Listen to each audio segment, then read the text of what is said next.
Good morning students. आज हम आपकी जो बुक है स्टैटिस्टिक्स एंड इकोनॉमिक्स अर्थशास्त्र में सांख्यिकी उसका चैप्टर 5 हम कर रहे हैं मेजर्स ऑफ सेंट्रल टेंडेंसी केंद्रीय प्रवृत्ति के माप। इसमें अभी तक हमने हमारे प्रीवियस वीडियोस में mean mode median and quartile कर लिया है। आज हम आपके जो है मोड है उसे करना सीखेंगे बहुलक। तो बहुलक सबसे पहला क्या होता है? बहुलक एक मीडियन की तरह स्टैटिक या पोजिशनल मेजरमेंट ही है, माप ही है, लेकिन एक ऐसा मूल्य होता है जो कि किसी भी श्रृंखला में सबसे ज्यादा बार आता है, मतलब जिसकी फ्रीक्वेंसी सबसे ज्यादा होती है वो आपका मोड कहलाता है। और जो मोड है वो फ्रांसीसी भाषा के शब्द ला मोड से बना है, ला मोड से बना है। इस वर्ड का जो मीनिंग है वो होता है कि फैशन में सबसे अधिक प्रचलित, ये जो ट्रेंड में सबसे ज्यादा अभी चल रहा है वो चीज। तो उसी तरह मोड में भी होता है कि जो सीरीज हमारे पास दी होती है, जो श्रृंखला हमारे पास दी होती है, वो सबसे ज्यादा उसमें ज्यादा बार फ्रीक्वेंसी किसकी आएगी या जिसकी आवृत्ति किसकी आएगी या मूल्य कौन सा बार बार आएगा, तो वो हमारा मोड कहलाता है। हम उसकी एक डेफिनेशन ले लेते हैं क्राउडन के अकॉर्डिंग कि बहुलक किसी श्रृंखला का वह मूल्य है जिसके इर्द गिर्द श्रृंखला की सबसे ज्यादा इकाइयां केंद्रित होती है, मतलब वो वैल्यू होती है जिसकी ज्यादा से ज्यादा इकाइयां होती हैं। श्रृंखला के ऐसे मूल्य को विशेष गुण वाला मूल्य कहते हैं, मतलब क्योंकि वो सबसे ज्यादा बार आया है तो ऑब्वियसली उसमें कोई क्वालिटी है, गुण है, विशेषता है, इसीलिए वो सबसे ज्यादा बार आया है, इसलिए उसे विशेष गुण वाला वैल्यू कहा जाता है। So the mode of a distribution is the value at the point around which the item tend to be most heavily concentrated. It may be regarded as the most typical value of a series. मतलब बहुत ज्यादा series की सबसे ज्यादा value वो ही होती है। अब नोड की कैलकुलेशन हम कैसे करते हैं उसके बारे में हम जान लेते हैं। तो वो ही चीज है कि ये इनकी तीन series, individual series, discrete series and continuous series में कैलकुलेट किया जाता है। तो सबसे पहले हम हमारा जो है इंडिविजुअल सीरीज, व्यक्तिगत जो श्रृंखला है उसमें हमारा मोड कैलकुलेट करते हैं। तो यहाँ पे मैंने कुछ नंबर्स लिख रखे हैं। सबसे पहले आपको क्या करना होगा, इंडिविजुअल सीरीज व्यक्तिगत श्रृंखला में सबको सॉल्व करने के लिए, मोड का कैलकुलेट करने के लिए ऑब्जर्वेशन के थ्रू ही हम इसे निरीक्षण के द्वारा ही इसे कैलकुलेट करेंगे। तो सबसे पहले जो हमारा सम है उसमें हम उसको अरेंज कर लेंगे ऑर्डर में। तो सबसे पहले जो हमारा नंबर आ रहा है 8, हम इसे एक बार के वर्टिकल रूप में हम इसको कैलकुलेट करना सीखते हैं। तो सबसे पहले हमें हमारा जो नंबर आ रहा है वो है 8, उसके बाद आ रहा है 10, 12, 14, 16 एंड 80। चूंकि हमारे x की वैल्यू हो गई, अब हम इसकी फ्रीक्वेंसी निकाल लेते हैं। तो फ्रीक्वेंसी सबसे पहले हमको इसके टैली बार बनाना पड़ेगा। टैली बार कैसे कैलकुलेट करते हैं हम अभी देखते हैं। टैली बार के लिए सबसे पहले जो नंबर्स आते जाएंगे हम उसके आगे स्टैंडिंग लाइन कर देंगे। जैसे 14 नंबर आया तो 14 के आगे हमने एक लाइन कर दी, तो ये नंबर एक बार तो आ चुका।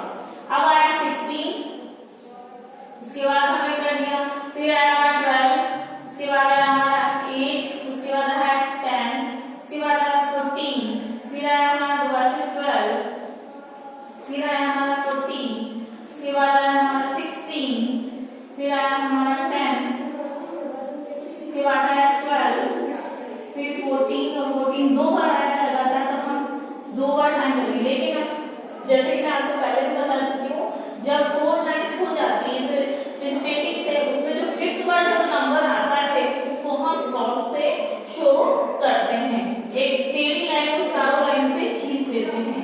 अब उसके बाद हमारा नंबर 12, फिर से 14 आया तो ये 14 है 18। तो ये हमारी टैली बन गई। इसकी जो सबसे ज्यादा फ्रीक्वेंसी आएगी वो कैसी आएगी? फ्रीक्वेंसी आएगी हम 1, 2, 4, 6, तो सबसे ज्यादा नंबर कौन सा आया 14। तो हमारा जो मोड है वो क्या होगा, वो होगा हमारा 14। देखिए मोड के लिए तो जनरली तो Z सिंबल लिया जाता है, लेकिन आपकी जो बुक है उसमें M0 से डिनोट किया गया है, तो हम इसी से हमारा सम करेंगे। तो M0 क्या दे रखा है आपके, M0 की सबसे ज्यादा फ्रीक्वेंसी किसकी आई 14। तो ये हमारा मोड का आंसर हो गया इंडिविजुअल सीरीज में। इसको एक और मेथड से हम कर सकते हैं।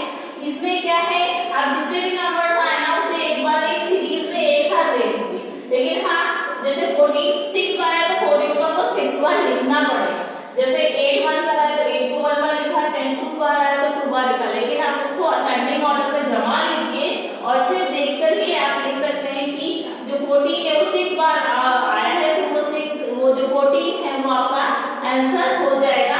या अगर आपने कन्वीनियंट होना चाहते हैं, इजी होना चाहते हैं, तो इस तरह से एक पहली बार बना लीजिए, उससे आप इंडिविजुअल सीरीज में जो है आपका जो मोड है उसको कैलकुलेट करना के लिए इजी हो जाएगा।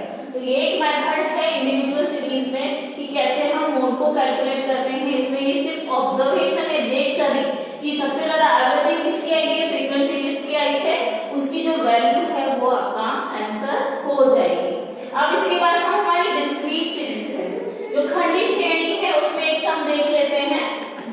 तो जो डिस्क्रीट सीरीज है हम जानते हैं कि हमारी जो फ्रीक्वेंसी होती है और उसकी जो x की वैल्यू होती है वो दोनों दी गई होती है। तो इसलिए भी सेम लगभग सेम ही है, लेकिन x और f दोनों की वैल्यू दी गई होती है।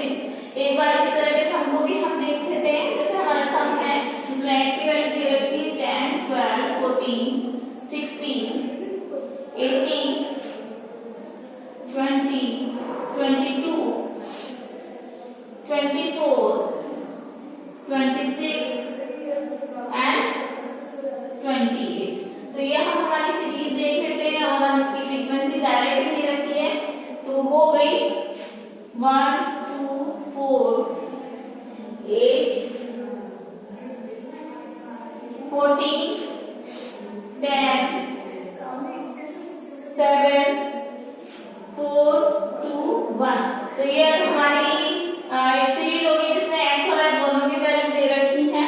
तो अब इसमें सिर्फ आपको कुछ भी नहीं करना है, सिर्फ देखना है कि सबसे ज्यादा आवृत्ति किसकी आई है।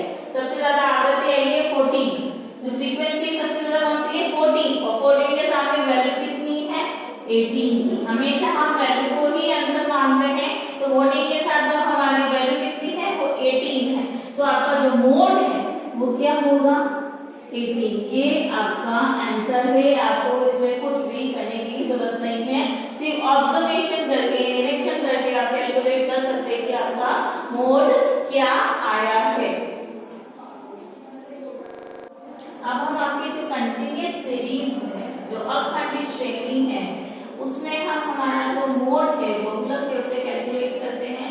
तो उसके लिए आपको क्लासेस दी होंगी और फ्रीक्वेंसी दी होंगी। आपका जो वर्क होगा वो कंटिन्यूअस होगा, जो सीरीज होगी वो कंटिन्यूअस होगी और उसकी आवृत्ति दी होगी। और उसके लिए आपको ये फॉर्मूला अप्लाई करना है जो कि है MO means mode equals to L1 plus F1 minus F0 two F1 means 2 multiply by F1 की जो भी वैल्यू है वो minus F0 minus F2 into I। अब ये सब क्या होता है उसे हम समझ लेते हैं। मोड जब भी हम कैलकुलेट करते हैं तो उसके लिए हमें कोई भी एक्स्ट्रा जो स्टेप है वो कैलकुलेट नहीं करनी है, कोई भी वैल्यूज कैलकुलेट नहीं करनी होती है। हमें सिर्फ फॉर्मूले पर भी ये जो वैल्यूज है उसे पुट करना होता है, और ये वैल्यूज कौन कौन सी होती है वो हम अभी देख लेते हैं। जैसे कि हमने देखा है कि जो मोड होता है वो सबसे ज्यादा जो फ्रीक्वेंसी होती है वो ही उसका वैल्यू होता है। क्योंकि ये हमारी कंटिन्यूअस सीरीज है तो इसमें जो वैल्यूज है वो मिड वैल्यूज कुछ भी हो सकती है, तो हमें एग्जैक्ट वैल्यू चाहिए होती है, तो उसे कैलकुलेट करने के लिए फॉर्मूला यूज किया जाता है। तो जो हमारा सबसे पहले हमने हमारे जो फॉर्मूला है उसमें क्या क्या वैल्यूज चाहिए। L1 के बारे में आपको पता है, लोअर लिमिट, किसकी लोअर लिमिट वो हम अभी देखेंगे। F1 वो होता है जो आपकी सबसे ज्यादा फ्रीक्वेंसी आई होती है, जो सबसे ज्यादा आवृत्ति आई होती है वो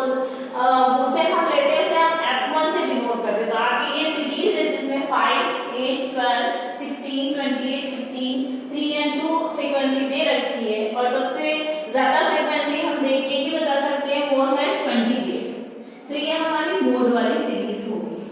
ठीक है, ये हो गया हमारा F1। जो सबसे ज्यादा सीरीज में फ्रीक्वेंसी वाली वैल्यू है वो आपकी पूरा क्लास हो जाएगी मोड के सम को सॉल्व करने के लिए, और जो आवृत्ति होगी, जो फ्रीक्वेंसी होगी, उसे हम F1 से डिनोट करेंगे। अब हमें चाहिए F1 तो हमें मिल गया, अब हमें चाहिए F0। F0 जो होता है वो जो आपका फ्रीक्वेंसी आई है उससे जस्ट अबाव वाली फ्रीक्वेंसी, मतलब F1 हमारे पास है, उससे जस्ट अबाव वाली फ्रीक्वेंसी को हम F0 मानते हैं। तो ये हमारा 16 है, जस्ट 28 के अबाव, 28 के अबाव जस्ट जो फ्रीक्वेंसी है वो 16 है, जिसे हम F0 से डिनोट करते हैं। और अब इसके और अब हमें हमारे पास F0 भी आ गया, तो अब हमारे फॉर्मूले में क्या बचा, F1 हमें पता है, F0 हमें पता है, हमें चाहिए F2। तो F2 क्या होगा, जो सबसे हाईएस्ट फ्रीक्वेंसी जो कि हमारी 28 है उसके जस्ट नीचे वाली फ्रीक्वेंसी जो कि हमारी है F2, और ये है हमारी 50। ये कौन सी फ्रीक्वेंसी हमारी 50। तो हमारी F2 क्या होगी 50, F0 16, F1 28, जो कि सबसे हाईएस्ट फ्रीक्वेंसी वो F1 होगी, उससे जस्ट अबव वाली होगी F0 जो कि हमारी 16 है इस सम में, और जो उससे जस्ट नीचे वाली जो फ्रीक्वेंसी है वो F2 है जो कि हमारी 15 है। अब I क्लास इंटरवल होता है, आपको पता है, वर्ग अंतराल दो वर्गों के बीच का जो डिफरेंस होता है वो होता है। तो यहाँ पे अब हमारी लोअर लिमिट हम कौन सी लेंगे, जो हाईएस्ट फ्रीक्वेंसी वाला जो है, जो F1 वाली जो सीरीज है, जो क्लास है, उसकी हम लोअर लिमिट लेंगे। जो सबसे ज्यादा हाईएस्ट फ्रीक्वेंसी वाली जो क्लास आई है उसकी हम लोअर लिमिट लेंगे। और क्लास इंटरवल आपको पता है L2 माइनस L1, तो हमारी L2 को 60 है, L1 कितनी है 50, तो हमारी क्लास इंटरवल क्या हो गई 10। अब इन सब वैल्यूज को हमारे फॉर्मूले में अप्लाई करते हैं। तो M0 equals to mode equals to L1 हमारा कितना है, फ्रीक्वेंसी वाली की जो क्लास है उसमें 50, जो क्लास आएगी उसकी लोअर लिमिट हमें ली 50 प्लस L1 हमें पता है हमारा 28 है, F0 हमारा माइनस F0 16 है, 2 F1 28 है हमारा, माइनस F0 की वैल्यू हमारी 16 है, और F2 की जो वैल्यू है वो हमारी 15 है। और क्लास इंटरवल जैसे हमने अभी बात करी, L2 माइनस L1 जो 60 माइनस 50 कितनी हो गई 10। अब हम इसे सॉल्व करते हैं, 50 प्लस 28 में से हमारे 16 माइनस गए तो कितने हुए, ये 16 हमने माइनस कर दिए, तो 28 में से हमारा जो आंसर आएगा वो आएगा 4 और 8 12। ठीक है, ये हमारा है 16 में से 28 में से 16 गए तो 12 है हमारा, और अब नीचे हम 28 को 2 से मल्टीप्लाई करेंगे तो उसकी वैल्यू हमारी कितनी आएगी 56 माइनस। अब दोनों जो माइनस वाली वैल्यूज है -16 एंड -615, उसको हम ऐड कर देते तो कितना आएगा माइनस का 31, जो कि हमने यहाँ पे लिख दिया है। और हमारी क्लास इंटरवल कितनी है, जो 10 है, आई की वैल्यू जो है वो 10 है। तो 50 प्लस 12 अपन अब हम 56 में से 31 को माइनस करेंगे तो कितना आएगा, हमारे जाएगा 25 इंटू 10। अब हमने 12 को 30 से मल्टीप्लाई कर देंगे, 50 प्लस 120 अपॉन 25। तो ये हमारी जो है मोड की जो यहाँ पे हमने कैलकुलेशन करी थी कि जो 56 में से -31 है वो 25 आ गया, और 12 को हमने 9 से मल्टीप्लाई किया 120 आ गया। अब हम इसको डिवाइड करेंगे तो हमारी जो डिवीजन की जो वैल्यू आएगी 120 को हम 25 से डिवाइड कर रहे तो कितनी आएगी, 25 4 100, बाकी बचे हमारे जो 20 रिमेनिंग है, पॉइंट्स के बाद हमने और जीरो लगा दिया तो 4.8। इसका ये जो हमारा 120 को 25 से डिवाइड किया तो हमारा आंसर क्या आया 4.8। अब हम 50 में 4.8 को ऐड कर देंगे, तो ये हमारा क्या आंसर आया 54.8। तो आपका जो मोड है, जो कि हमारे पास यूनिट कुछ भी नहीं है, तो जो हमारा आपका जो आंसर है मोड का वो आएगा 54.8। ये आपका मोड कैलकुलेट हो चुका है कंटिन्यूअस सीरीज में। आपको कुछ नहीं करना है, सिर्फ ऑब्जर्वेशन के थ्रू देखना है हाईएस्ट फ्रीक्वेंसी कौन सी है, उसके अबाव